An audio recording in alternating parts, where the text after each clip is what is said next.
नमस्कार सभी को। मेरा नाम अमन भास्कर है और आपका मेरे YouTube चैनल इतिहास की रोशनी में स्वागत करता हूं। और मैं इतिहास पढ़ाता हूं आपको।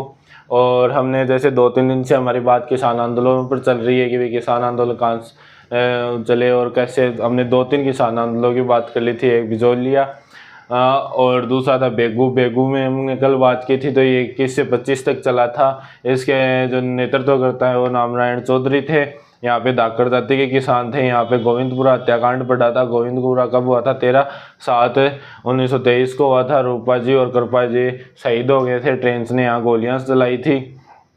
इतनी हमारी बात हो चुकी थी। आज हम अगले किसान आंदोलन की बात करेंगे, जो है अलवर किसान आंदोलन।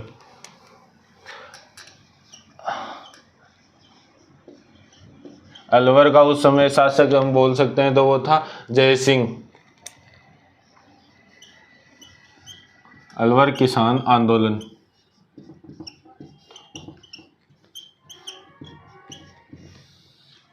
और यहाँ का जो शासक था वो जय सिंह था।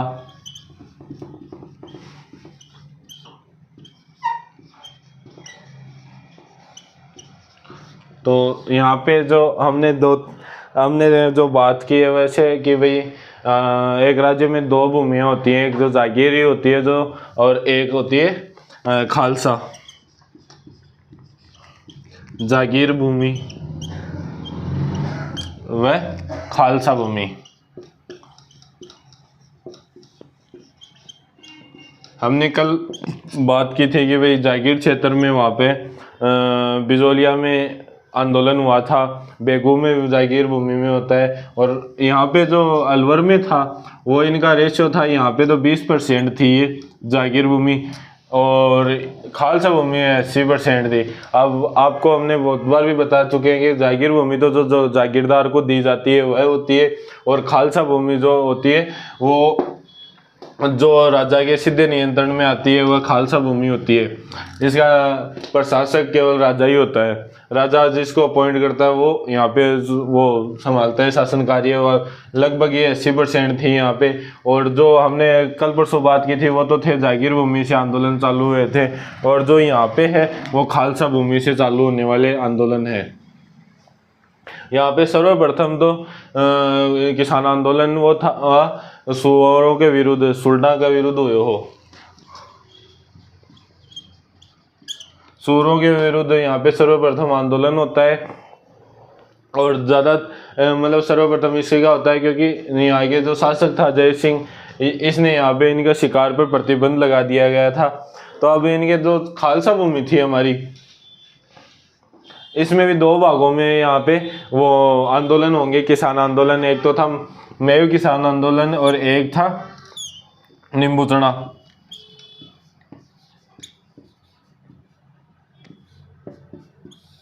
नींबू चढ़ा आंदोलन और एक मेव किसान आंदोलन। अब आपका तो जाहिर सी बात है कि भाई ये किसान आंदोलन, अलवर का किसान आंदोलन पड़ा हुआ है और 1-2 वो तिजारा का दंगा पड़ा हुआ है। आजकल आरपीएससी ऐसे क्वेश्चन पूछती है कि भाई नींबू चढ़ा में किसने नेतृत्व किया था और में कहाँ पे किसने किया था। तो ये यहाँ 2 मतलब खालसा भूमि थी। खालसा भूमि में 2 जगह यहाँ पे होते हैं, एक तो नींबू चढ़ा आंदोलन और दूसरा था मेव किसान आंदोलन। ये दोनों यहाँ पे अलग अलग होते हैं कि भाई एक जगह तो मेव था और एक जगह नींबू चढ़ा। अब आप जो नींबू चढ़ा था उसमें तो 24 से 25 के बीच में हुआ था। 1924 से 25 के बीच में किसान आंदोलन होता है यहाँ पे। और जो अपना ये मेव किसान आंदोलन था वो 32 से 34 के बीच में होता है। तो इसका समय थोड़ा सा ध्यान रख लेना कि भाई अलवर किसान आंदोलन, यहाँ का शासक जय सिंह था और यहाँ पे खालसा भूमि पे आंदोलन शुरू होता है। और यहाँ पे 2 जगह पे होता है खालसा भूमि में भी। एक तो नींबू चढ़ा आंदोलन जो 1924 से 25 तक, और दूसरा था मेव किसान आंदोलन जो 32 से 34 तक चलता है। अब हम थोड़ी सी बात करेंगे इस नींबू चढ़ा आंदोलन की। भाई ये क्यों चालू हुआ, यहाँ का क्या कारण था।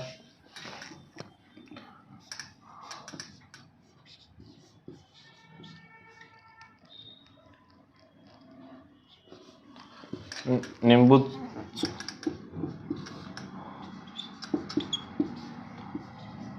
इसकी हमने बात की थी वो थी कि ये 24 से 25 के चला था समय।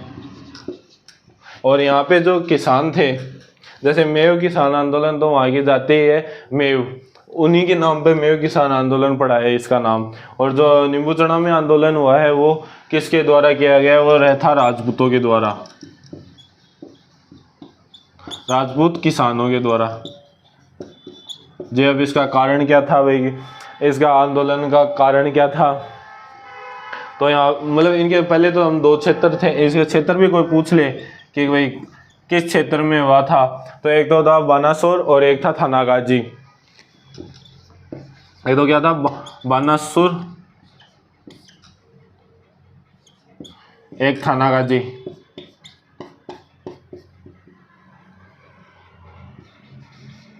तो इसके 2 क्षेत्र थे, एक था बानासुर और एक था थानागाजी। और यहाँ पे राजपूतों किसानों द्वारा किया गया था। अब इसके कारण हम पढ़ते हैं तो वो था यहाँ पे एक भूमि बंदोबस्त हुआ था, जैसे हमने पहले भी बात की थी, भूमि बंदोबस्त बिजोलिया में ट्रेंच के नेतृत्व में किया गया था। वैसे यहाँ पे भी भूमि बंदोबस्त हुआ था। कब हुआ था जी, 1924 में। 1924 में जय सिंह ने यहाँ पे भूमि बंदोबस्त करवाया था। और इसका अगर कोई ये भी पूछ ले किसने किया था, तो एल टिक्का ने, एल टिक्को ने यहाँ पे भूमि बंदोबस्त किया था 1924 में।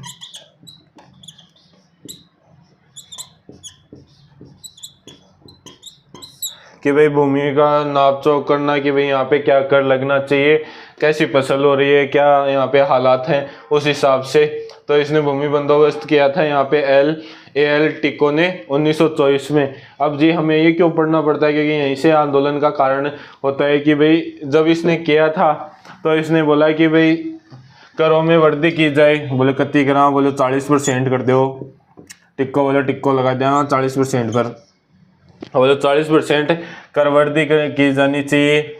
और जो था ये 40% तो इसकी वृद्धि की जानी चाहिए। और जो राजपूत वह ब्राह्मण किसान थे,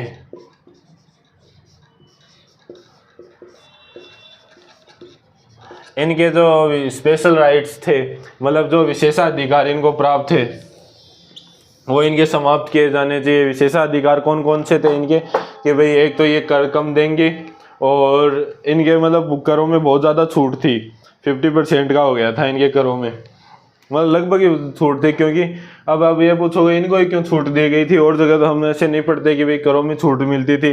तो भाई ब्राह्मण तो जैसी बात है कि भाई ब्राह्मण तो ज़्यादा खेती करते नहीं थे, आज भी हमारे वैसे करते थोड़े, मतलब कुछ की ब्राह्मण करते थे, बाकी नहीं करते थे। तो इनकी वैसे भी संख्या कम थी। तो इनका भाई और क्या कारण था कि भाई इनको छूट दी गई थी। तो हम आज भी गांव में कहते हैं कि भाई ब्राह्मण को मत खाइए, भाई बात है ना, राजा भी सोचो भाई ब्राह्मण को नहीं खाना चाहिए, विद्वान आदमी है जो नहीं खाना चाहिए आपको। एक तो बहुत सोचली होगी, और एक भाई ये वो राजपाट में उनमें ज़्यादा थे तो इनका संख्या में कम थे, तो ये था। अब भाई राजपूतों में क्या कारण था, भाई ब्राह्मण तो समझ गा भाई ये हो कि भाई ब्राह्मणों को नहीं खाना चाहिए, जना सीधी सीधी से याद रख लो कि ब्राह्मण छूट दी। अब राजपूता को के कारण हो, तो हमारे जो सैनिक थे ज़्यादा वो राजपूतों में से थे, कि भाई ज़्यादा जो सैनिक थे वह राजपूत थे यहाँ पे। तो भाई इन राजपूतों को भी छूट दी गई थी। अब भाई सैनिक होने का क्या कारण, भाई सैनिक होने पर भी इनको छूट क्यों दी गई थी, तो भाई ये था कि भाई आज भी हमारे जैसे कैंटीन सुविधा मिलती है वैसे इनको छूट दी गई थी। भाई जितना भी धन वो पैसे मिलते थे सरकार की तरफ से वो काफ़ी कम थे। तो भाई इन्होंने बोला कि हम इतनी सेवा करते हैं, राजा के लिए कटे हम, फटे हम और मिटे हम, तो वो फीलिंग ले रहे थे। तो भाई हमें कोई स्पेशल छूट दी जाए, तो बोले ठीक है आपको करों में छूट दे देंगे। आपको वैसे तो मतलब तनख्वाह इनकी कम थी, तो इनको बोला गया कि आपकी तनख्वाह तो कम है मगर आपको करों में छूट दे देंगे। तो फिर अंग्रेज आने के बाद में इनसे ये दोनों अधिकार, मतलब 1924 के भूमि बंदोबस्त किसने किया था, एल टिक्को ने 40% कर दिया था, और राजपूत और ब्राह्मण ने यहाँ पे कर दिया था भाई कि इनकी जो स्पेशल राइट है ना वो ख़त्म करो। क्योंकि भाई बाद में ब्राह्मणों में तो संख्या कम थी, राजपूत तो यहाँ पे ज़्यादा ही थे। तो इन्होंने बोला भाई राजा की सेवा हम करेंगे, भाई राज्य की सुरक्षा हम करें, हमें तनख्वाह भी इतनी कम मिलती है कि हमारा कोई गुजारा नहीं हो पाता, तो भाई हमारे ऊपर जो स्पेशल राइट थे भाई करों में छूट वगैरह वो हमें वापस दिए जाना चाहिए। इस कारण इनका वो हो गया था कि भाई आंदोलन करेंगे हम राजा के खिलाफ। और जी क्या कारण थे इसके, ये तो हो गया, ये भी एक कारण थे। और क्या कारण थे जैसे हम बात करें, वो थे यहाँ पे सूरों के खिलाफ, कि राजा जय सिंह था ना, उसको सूरों का शिकार करना, मतलब जंगली सूअर, आप जो ये सूअर सोचते हो कि वे शहरों में फिरते हैं एकदम शुद्ध सादे, वो नहीं थे। जंगली सूअर खतरनाक माने जाते हैं, उनका शिकार करना उनको शौकीन था। और इन्होंने सूअर पाल भी रखे थे। तो इन्होंने बोला कि भाई हम वो नहीं करेंगे कि भाई आपके जो सूअर हैं वो आपको मारने नहीं देंगे। तो भाई इन किसानों की फसलों में जाते तो वो फसल नष्ट कर देते थे। आज भी जैसे जंगली इलाके हैं वहाँ पे सूअर होते हैं ना, तो वो आसपास के जो फसल होती है उसको पूरी तरह से बर्बाद कर देते हैं। वैसे ही पहले था कि भाई, तो ये 3-4 कारण थे कि भाई एक तो भूमि बंदोबस्त के तहत 40% कर वृद्धि कर दी गई, राजपूत व ब्राह्मणों की और किसानों की वो जमीन कम कर ली गई थी, मतलब स्पेशल राइट कम कर दिए थे, और सूअरों के खिलाफ। अब इन्होंने आंदोलन तो कर दिया कि 24 में आंदोलन चालू कर दिया। अब इसके नेता की हम बात करें तो इसके नेता एक तो माधो सिंह,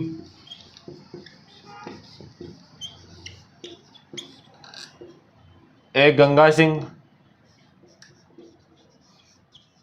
अमर सिंह, एक अमर सिंह था, और माधो सिंह, गंगा सिंह और गोविंद सिंह और था। यहाँ पे 4 जने करते हैं। तो यहाँ पे नेतृत्व कौन करता है, तो माधो सिंह, गंगा सिंह, अमर सिंह, गोविंद सिंह। और ये क्षेत्र कौन कौन से थे, बानासुर, थानागाजी, राजपूत किसानों ने किया था 1924 से 25 के मध्य। और कारण ये राजपूतों और ब्राह्मणों की वो स्पेशल राइट खत्म कर दिए। तो ब्राह्मण तो वैसे भी इनकी संख्या कम थी, राजपूतों की ज़्यादा थी, तो इसने विद्रोह कर दिया। और नेता कौन कौन थे इसके, माधो सिंह, गंगा सिंह, अमर सिंह, गोविंद सिंह। तो अब इन्होंने विद्रोह तो कर दिया कि भाई आंदोलन चालू कर दिया। अब हमें कोई बाहरी सपोर्ट, मतलब किसी संस्था की हमें जरूरत पड़ेगी। तो इन्होंने सोचा किसकी मदद लें। उस टाइम हमारा एक चलता था अखिल भारतीय क्षत्रिय सभा।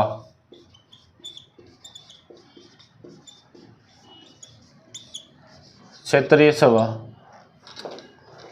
क्षत्रिय महासभा। तो भाई अब यहाँ इनका दिल्ली में अधिवेशन हो रहा था अखिल भारतीय क्षत्रिय महासभा का।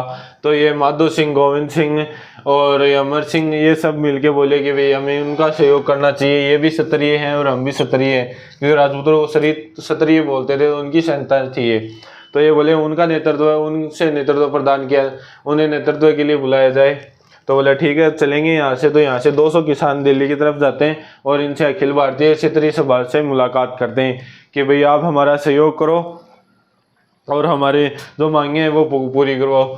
तो यहाँ पे एक इन्होंने जो माधो सिंह, अमर सिंह ये थे ना, और इन्होंने एक पर्चा नामक वो जो पुकार पर्चा था वो भी प्रकाशित किया था। पुकार पर्चा यहाँ पे प्रकाशित किया गया और अखिल भारतीय क्षत्रिय महासभा का सहयोग लिया गया। तो भाई ये क्षत्रिय महासभा के पास जाके बोले कि आप भी क्षत्रिय और हमें भी क्षत्रिय हैं, तो हमारा आप सहयोग करो। बोले आपकी मांगे क्या है। तो फिर इनका सहयोग लेके फिर ये बोले कि अब राजा से क्या मांगे मंगवानी है। तो इन्होंने बोला कि एक तो जो चराई कर होता है उसे माफ़ करवाओ, मतलब उसे बंद करवाओ, और जो बेकारी है उसे बंद करवाओ, और जो 40% है वो वृद्धि की है उसे कम करवाओ, और राजपूतों और ब्राह्मणों के जो स्पेशल राइट हैं वो बंद करवाओ। और एक जो आरक्षित क्षेत्र था जय सिंह का, हमने अभी बात की है कि भाई सूअरों को पालते थे, तो आरक्षित जो क्षेत्र था उसे उनकी संख्या कम की जाए। तो बोले ठीक है ये आरक्षित क्षेत्र को कम किया जाए, क्योंकि यहाँ पे सूअरों ने ज़्यादा ही विद्रोह कर रखा था। तो इन्होंने बोला कि भाई आप अपने क्षेत्र को या तो सीमित करो, वरना अगर सूअर हमारे पास आएंगे तो हथियार हमारे पास भी है, जो आपला लगभग बाव रहा दुनाली टांगेड़ी राखता ना कदी काट देता माँ की। तो भाई कि भाई वह अगर मारका नहीं आवेगा तो मैं बात सल्टावांगा नहीं, थारा आरक्षित क्षेत्र है ना वो कम कर लो।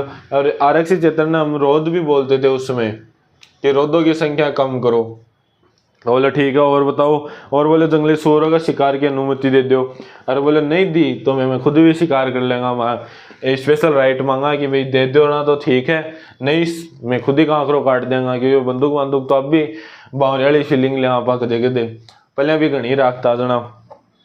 और एक जो ये राजस्व में कमी की जाए 40%, तो ये थी यहाँ पे इनकी मांगे।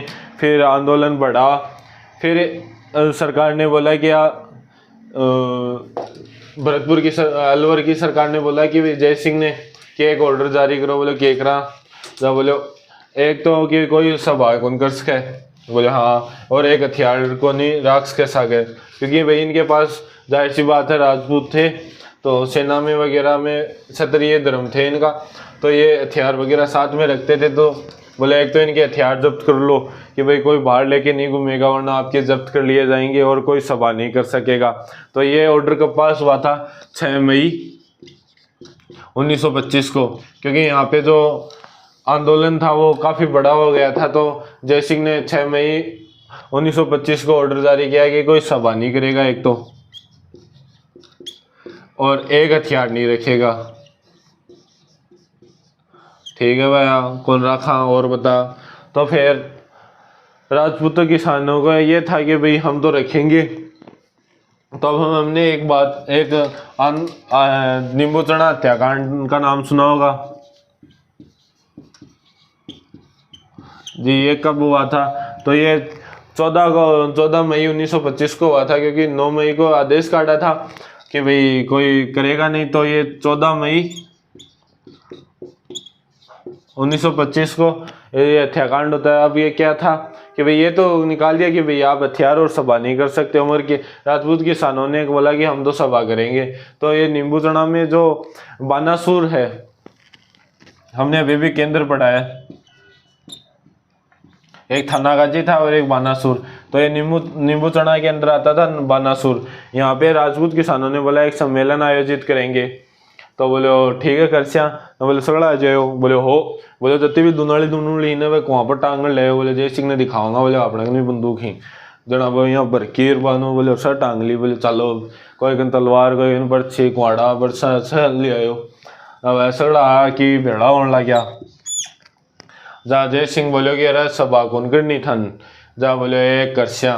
बोले हथियार कौन रखना है, बोले सगड़ा भरिया भरिया राक्षा, खाली भी कौन रखा। जहाँ बाद में जो यहाँ सभा में कि ज़्यादा ही मतलब सभा काफ़ी बड़ी होने लगी कि भाई संख्या इनकी ज़्यादा होने लगी। तो जय सिंह ने 7 मई को 1925 को अपने एक जो आदमी को यहाँ पे भेजा कि भाई आप यहाँ से इनको समझाओ कि भाई आपको नहीं करना, कि चाय पे बात करे हो कि भाई ज़्यादा धमकाना नहीं तो है को नहीं। तो वो कौन था इनका? जनरल राम ओझा।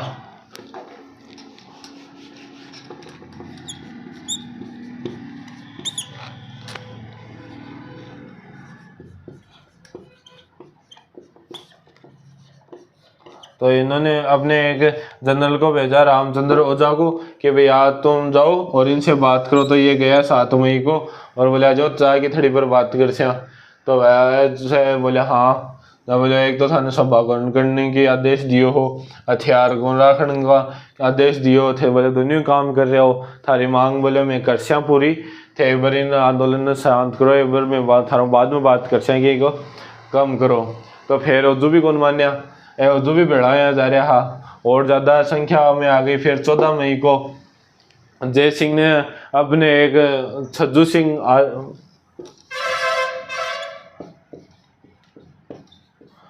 सिंह को भेजा।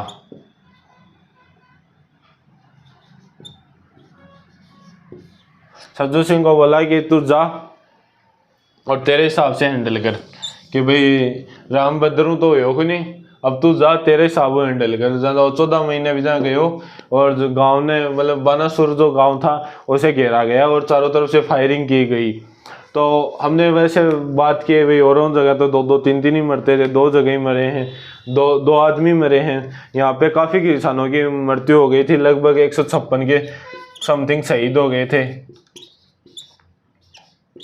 और 39 को गिरफ्तार कर लिया गया था कि यू आर अंडर अरेस्ट। बच्चे डान तो बोले जेल में गाल दें और बाकी जगह और ही जगह तो मार मतलब फायरिंग की गई, जगह मर का बाद तो कोई बात को नहीं, हर जगह बच्चा वन गिरफ्तार कर लिया गया। या थी छज्जू सिंह ने अड़े गोली चलाई, यह बात हुई अड़े कि भाई नींबूचना हत्याकांड कब हुआ 14 मई 1925 को। नेतृत्व किसने किया था? जय सिंह की तरफ से, तो वह था छज्जू सिंह।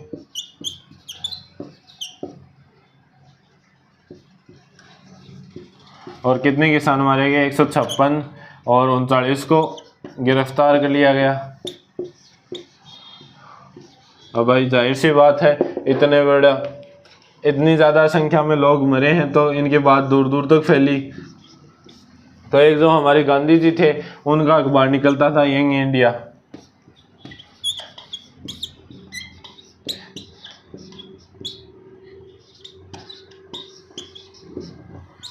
तो गांधी जी का अखबार निकलता था यंग इंडिया, उसमें गांधी जी ने इसको दोहरी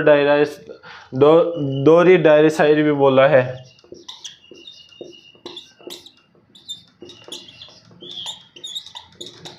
बोले गांधी जी बोलिया कि यहाँ लगे कि डायर है ना वो इतना 2 बार आके गए कि एक बार काम कौन चल ना दूसरी बार आए हैं कि वो इतना लोग शहीद हुए हैं इतना। अब बोला तो दोहरी डायर सही है जहाँ यह बाद में ये बात भी काफ़ी बड़ी कि निंदा भी करी गई कि एक जलियांवाला एक माया भी बता गांधी जी भी लिखे ये जलियांवाला बाग से भयानक घटना है। तो ये थी गांधी जी के यंग इंडिया में दोहरी डायरी शायरी किया गया है और जलियांवाला बाग हत्याकांड से भयानक बताया है इसे। एक अपना रियासती अखबार निकलता था दिल्ली से,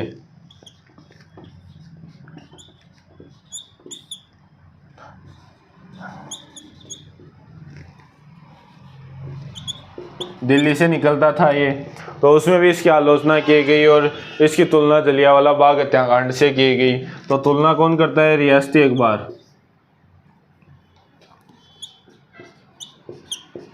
कि जलियांवाला बाग का समान था। और दोहरी डायरी शायरी गांधी जी का यंग इंडिया में बताया गया और जलियांवाला बाग से भयानक घटना बताई और रियासती अखबार में ये तुलना जलियांवाला बाग से की गई थी। और जो अपना एक तरुण राजस्थान निकलता था अजमेर से, अपना राजस्थान सेवा संघ था ना उसका अखबार था तरुण राजस्थान। और तो बैठो हद्दी गुद्दी बोलो यहाँ तो छोटा कोई नहीं थे, अब से नाम ले दिया ना बोले अब मैं के लूँ ना ओ बोलो एक काम करा पा सचित्र प्रकाशित करा इन्हें। तो इन सचित्र प्रकाशित की घटना ने अगर कोई करे तो वो तरुण राजस्थान करे, कद करे 31 मई को। 31 महीने की फोटो लगा कि बढ़िया तरीका प्रकाशित करे। तो ये 3 अखबार याद रखना, एक तो यंग इंडिया जिसमें दोहरी डायरी शायरी बोला है, एक रियासती अखबार जिसमें एक तुलना जलियांवाला बाग से करे और तरुण राजस्थान था उसमें इसको सचित्र प्रकाशित किया गया। कब किया गया? 31 मई को। भैया इतनी बड़ी बात होगी, काफ़ी ज़्यादा लोग मारा भी गया। तो अभी जब बाद में राजस्थान सेवा संघ तो आपको काम कर दियो, फिर राजस्थान सेवा संघ बोली एक जांच आयोग और भेजा। तो बोले कि नहीं भेजो, तो वो थे अपने कन्हैयालाल कलंतरी। ये याद रखना ये राजस्थान सेवा संघ की तरफ से था क्या का जांच आयोग। एक में 3 सदस्य था, एक तो कन्हैयालाल अपने वो कलंतरी,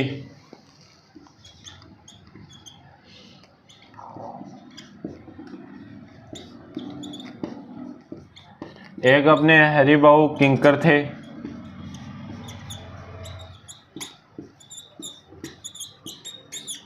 और एक जो थे वो अपने शेखावाटी आंदोलन में पढ़ेंगे लादूराम जोशी, उनका भी इनको ने भी साथ में भेजा।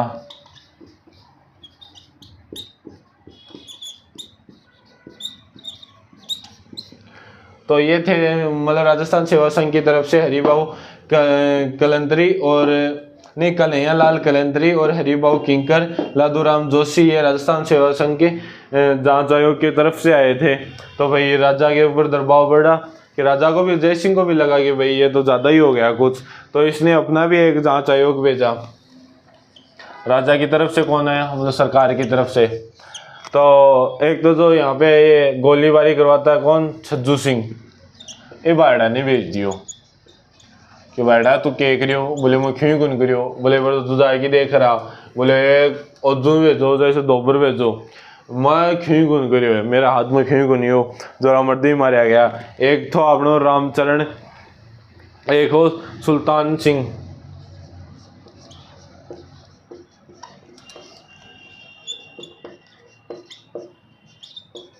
तो देख लियो भाई, छज्जू सिंह ही मारा है, छज्जू सिंह ही नेतृत्व करता हुआ है। तो छज्जू सिंह, रामचरण और सुल्तान सिंह एक राज्य की तरफ हुआमी, और राजस्थान सेवा संघ की तरफ हूँ कन्हैया लाल कलंतरी, हरिभाऊ किंकर, लादूराम जोशी।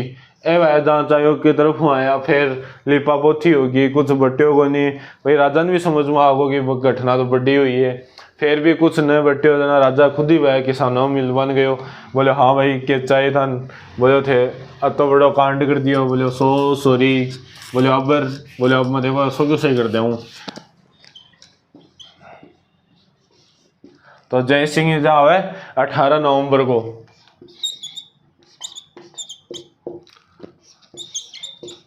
1925। जय सिंह खुद आवे किसानों में लड़ने, बोले अब बताओ थारे के दिक्कत है, बोले तो अत्ता लोगों ने मार दिया, वो जो भी मन दिक्कत पूछे है। जब बोलो जितना भी लोग मरे हैं बन 128 रुपया मुआवजो, बोले और बोले थारा जो स्पेशल राइट है वह मैं वापस दे दूँगा। मतलब 1924 को भूमि बंदोबस्त थाने के तहत लिया गया निर्णय से समाप्त करूँ, थारा पल्ले हिसाब ही रखूँगा, और जो लोग शहीद हुए हैं वन 128 रुपया वह दूँगा मुआवजा के रूप में। ये तो नींबू चना हत्याकांड। अब दूसरा है वो था हमारा नींबू चना हत्याकांड। तो कब हुआ, 14 मई 1925। नेतृत्व करता छज्जू सिंह, 156 शहीद हो गए, 39 को गिरफ्तार कर लिया गया। तो गांधी जी ने अपने यही में से 2000 शाही बोला है। और जो अपना रियासती अखबार जो दिल्ली से निकलता था, इसने जलियांवाला बाग से इसकी तुलना की है। और एक जो हमारा राजस्थान सेवा संघ जो हर किसान आंदोलन में वो उसका भागीदार, वो उसका सहयोग मिलेगा। तो उसके जो तरुण राजस्थान निकलता था उसमें इसका वर्णन किया गया है कि भाई इसमें सचित्र वर्णन किया गया था उसमें कि भाई ये हुआ है, उसका चित्र सहित वर्णन किया है। तो वो तरुण राजस्थान था। और कब किया था, 31 मई को। फिर राजस्थान सेवा संघ ने इसके लिए जांच आयोग भेजा, कन्हैया लाल कलंतरी, हरिभाऊ किंकर और लादूराम जोशी। और राजा की तरफ से आए थे छज्जू सिंह, रामचरण और सुल्तान सिंह। फिर कुछ लिपापोथी हो गई, कुछ नहीं बटा, तो फिर राजा खुद जाता है इनके पास 18 नवंबर 1925 को, क्योंकि भाई ज़्यादा ही मांग बढ़ी है। जो राजा ने बोला कि मैं जाके मिल के आऊँगा, तो ये 18 नवंबर को खुद आता है। और जो शहीद हुए उनको 125 रुपये मुआवजा। और 1924 में हुआ था AL टिक्को के द्वारा जो भूमि बंदोबस्त हुआ है उसके जो भी निर्णय लिए गए हैं वो रद्द किए जाते हैं। तो ये था अपना नींबू चना हत्याकांड। अब हमारा मेव किसान आंदोलन बचा है जो हम कल पढ़ेंगे। आज के लिए इतना काफ़ी है, धन्यवाद।